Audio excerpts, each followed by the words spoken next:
It's just in. Food poisoning is a very, very real thing. Matt Modify React. Hey, what's up everybody? Welcome back to the channel. If you're new here, I'm Matt. You're watching Matt Modify Reacts. And today we are reacting to something different, unveiling the secrets of Max Headroom. It's the ultimate television hack. It's what they say, one of the greatest unsolved hijack mysteries of all time. If you like content like this, definitely make sure to leave a like on the video. And without further ado, let's jump into the greatest unsolved hijack mystery of all time. Different Chicago television stations, someone using sophisticated equipment managed to briefly and illegally override broadcast signals on WGN-TV and WTTW. Wow. So could you imagine in today's world that happening?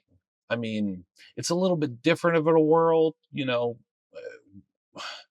We now have the internet where you kind of have a free broadcast medium per se.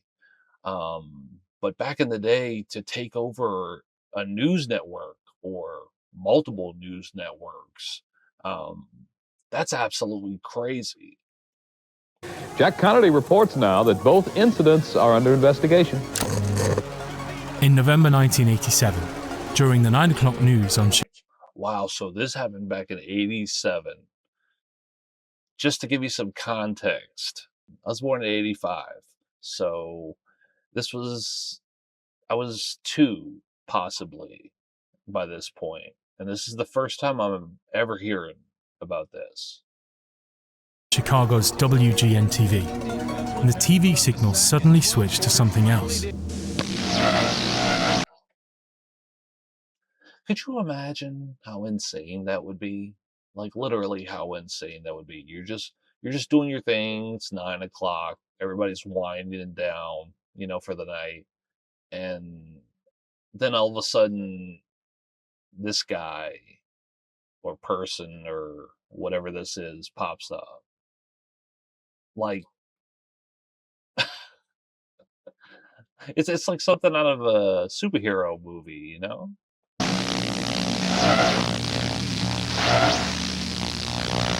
28 seconds later, it was gone.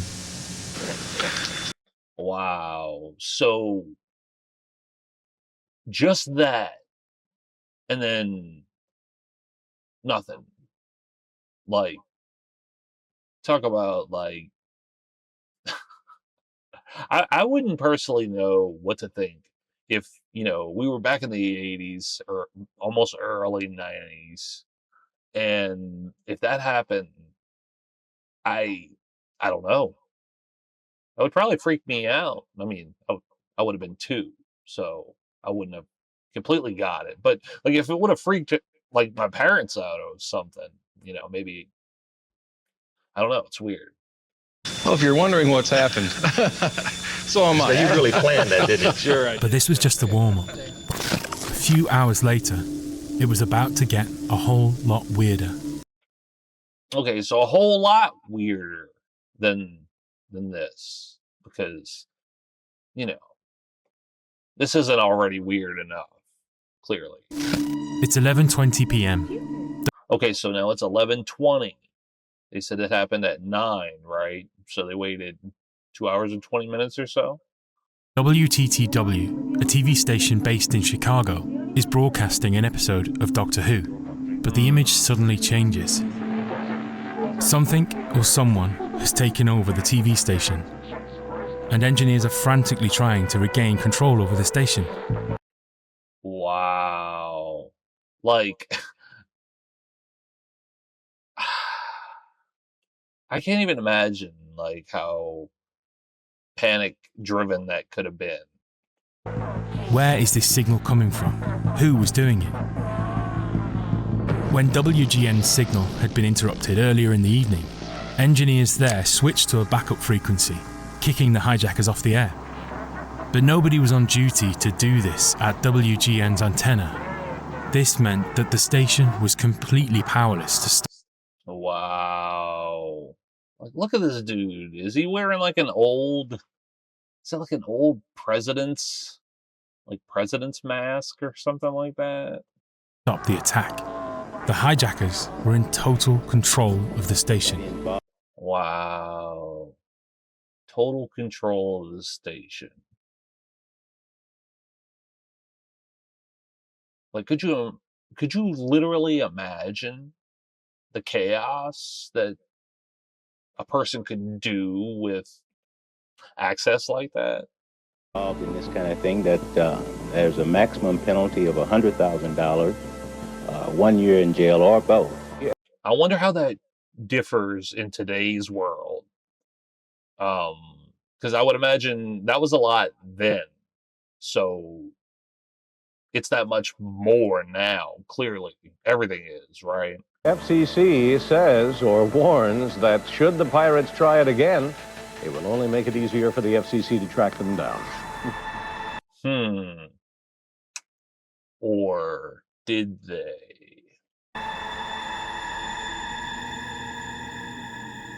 Wow. Look how different Google looked whenever this was. I don't think Google was around in the 80s as a company, but that looks like early internet. It says 2009 down there at the bottom, so sorry. To this day, no one has ever been charged, but the story soon became legendary. Wow, so they never did catch anybody. That's crazy, dude. That is crazy. Decades passed, and questions were still unanswered. Who were the hijackers? Yeah. Well, maybe some answers can be found in the broadcast itself. Oh. If we look for clues in... Okay. So if we look for clues in the broadcast, we're like some little sleuths. That's what we're gonna put our little sleuth hats on. You know, it's probably been a while since we did that. Let's just be honest, but we're gonna do it. It's gonna be fun. In the hijack footage, we know there are at least 3 people involved. Oh, okay. 3 people. Got that? 3 people. There is the person wearing the mask. 1. And another operating the camera. 2. A third person is rotating the metal background. Oh, I didn't even notice that was a background. Like, I thought it was just maybe something with lights or something. We know this because at some point in the footage, the camera moves. And at the end of the footage, when 2 people appear, the rotating metal background has... There are 2 people there. Ain't that some shit? Stopped moving.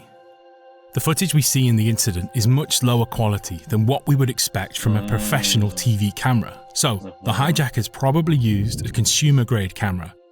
Yeah, so one of the early camcorder cameras. Like a VHS or a Hi8 camcorder. Yeah. It was filmed in a large space, like a garage or a warehouse. We can see a glimpse of some box-like shapes in the corner at one point. Ooh, box-like shapes. Lights had been set up in the room, and we can hear the use of an audio effect to distort the microphone. This could be something like a guitar effects pedal, with distortion and... Yeah, back in the day, it probably would have been something more analog like that, I would think. Modulator effect.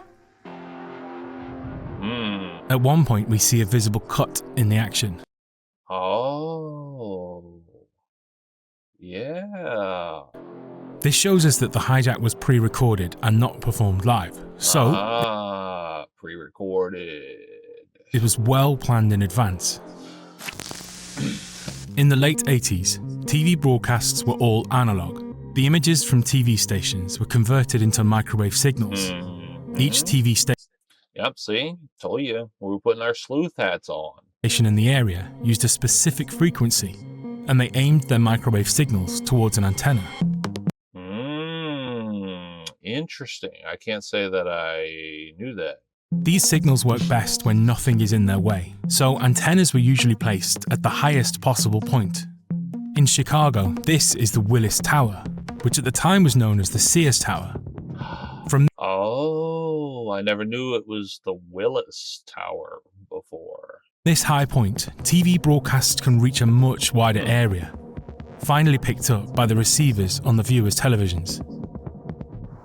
So how did the hijackers take over the TV station broadcast? Maybe they hijacked the signal before it even left the building. That's a good plausible, before it would even leave the building, it could have they interrupted the signal or stole the signal. The hijackers could have been disgruntled TV station employees. That too. They would already know how to do everything, right? Switching the broadcast signal with the station's own equipment. Or maybe the hijackers gained access to one of these. Yeah. A mobile satellite transportation unit? A TV news truck. News truck. Jeez, what a dunce, huh? They're like mobile TV studios packed full of equipment with their own microwave transmitter that can directly send a signal to an antenna for things like live news broadcasts. Yeah. If they had that would make a lot of sense, because that way they would be mobile, right? They could just, pop up, do the little thing, and dip out, access to one of these and had a bit of knowledge of how to use it, the hijackers could play their own tape close to the antenna and easily taken over the station. Yeah, makes sense. But if they had knowledge about this kind of technology, maybe the hijackers built their own homemade microwave transmitter. Could have, right? If they knew how to do it. At the time, all the parts for this could be bought from amateur radio stores across Chicago. Probably Radio Shack. It's no longer in business. Microwave transmitters work best when there's nothing in the way of the signal. So if they had their own homemade kit, they had the best chance of success. Yeah. Best chance of success, I would say. If they placed it as close to the tower as possible. With enough skill, timing, aim, and power, their signal would overpower the one coming from the TV station. Wow. And for 90 seconds, they did. Yeah, so 90 seconds. 90 seconds. So that's a minute and 30 seconds. Wow. Okay, so that was just enough time to scare the shit out of everybody.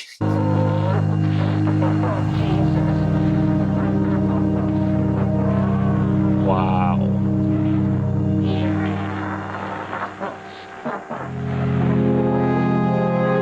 Was this just a meaningless prank? Yeah, like didn't serve like a real purpose. They just kind of popped up there, did a little dance, spooked everybody out, and dipped out. Was it like a test to see, like, if we could do this, we could do anything? Was it something like that? Or was there a deeper meaning in the message? That's what I said, bro. Are there clues in the broadcast itself?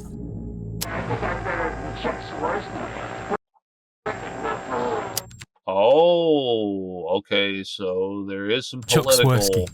He was a TV reporter at the time of the hijack, who was employed by WGN.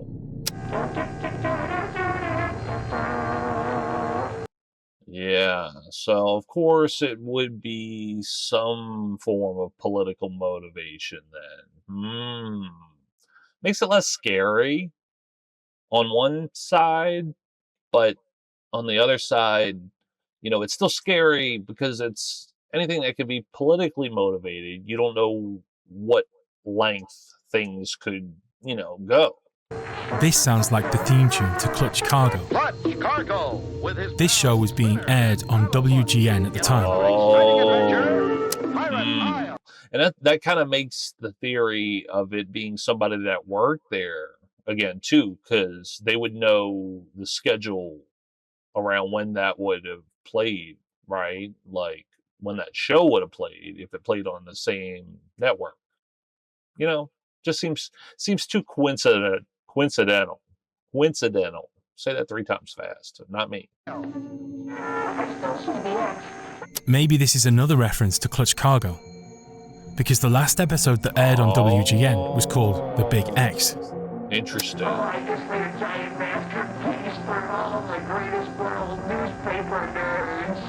Greatest World Newspaper, or maybe World's Greatest Newspaper, WGN. If these clues are to be believed, it means there's strong evidence that the hijack was orchestrated for and against WGN, the station that received the first hijacking that night. Many people, including the FCC, Interesting. believe that the hijackers may be linked to WGN TV, maybe a current or ex-employee with a grudge against the station. All early evidence points to someone with a broadcasting background. Someone who really knows the business end. They did say that. They did say the possibility could be, While it may have been a stunt, it is not treated as a joke. Chicago's video pirate could But face... why broadcast this second hijack with messages about WGN on a completely different station? Well, maybe the hijackers didn't have a choice. Maybe their real target was always WGN. When the engineers there switched the frequencies, the hijackers changed their attack to WTTW instead. So either they had targeted areas picked out, or they were just kind of seeing whoever was in the area. This means that the hijackers must have been in a location where both of the TV station signals were close together. Yeah. All the clues suggest that they must have done it somewhere around here. A spot that allowed them more options if... Yeah, see, that kind of makes the TV truck theory a thing again, right? Because if they're in the middle of 2 stations, why couldn't they be in a mobile unit, right? One of the attacks failed. This was not the first hijack of a TV station. By mail order. Pardon me? Folks, we have someone on the set. Oh, wow. Did that man have a... I think that man had a... He had a in his hand. Wow. And it also wasn't the last. Pro-reform protesters allegedly hacked Iranian state TV Saturday, disrupting its nightly news program, which was airing a segment with the Supreme Leader Ayatollah Ali Khamenei. But it remains the most complete, the most successful, and the most notorious one in history. But despite the legendary status of this incident, the people responsible have never been identified. It annoyed some. That's crazy. They never caught him? Like, were they that incognito that they just really had no idea? Viewers? No, I just thought it would be just a slight mess up, but that in the middle of the tape, it's going to be... We're going to have to tape over it. It angered others. Somebody wants to get attention, what do? They go break into a television broadcast. Just to get attention, crazy. Like throwing a brick through your window, so to speak. Well, some thought it was a lot of fun. So what did you think about the whole thing? Very, very funny. That night, many viewers around Chicago were confused, scared maybe, by this mysterious masked figure. But a much deeper fear ran through the TV station bosses and That's crazy. Like, that little 90-second thing that they did really made, like, a big deal. You know, people are still to this day freaked out. Engineers around the world, because this incident showed them that TV was not just something that they controlled. The elusive and exclusive world of TV was suddenly no match for someone with just the right knowledge and motivation. There is no doubt that some people in the world will know the truth. They could tell you who, how, and why, but they don't. Thousands of people have dug into the details again and again for the last 30 years. From bulletin boards to forums, Reddit threads and podcasts, and even... Yeah, people are still trying to figure it out. It kind of made it seem conspiracy-esque, but it was a very real thing. It happened. Even here, now, we are still talking about that night in 1987. The search for answers may be a driving force for keeping this story alive. But maybe this incident continues to captivate more in lore than in logic. If we know all the answers, it takes all the fun out of asking the questions, following the mystery. Maybe, after all these years, the magic of Mac's Headroom is simply in the way it leaves us wondering.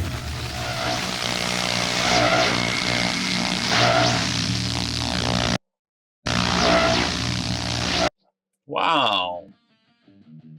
All right. Well, that was unveiling the secrets of Mac's Headroom, the ultimate television hack. Whew, man. Let me know in the comments, what would you guys do if this happened in today's world? Would it shock you? Would it scare you? Leave some comments down below. Let me know what you think. I know it would freak me out. It'd freak me out because you just wouldn't know. You wouldn't know what that person stands to gain, or what they're wanting to do or whatever. So if you like content like this, definitely leave a like on the video. And until the next video, I'll see you guys next time. Bye-bye.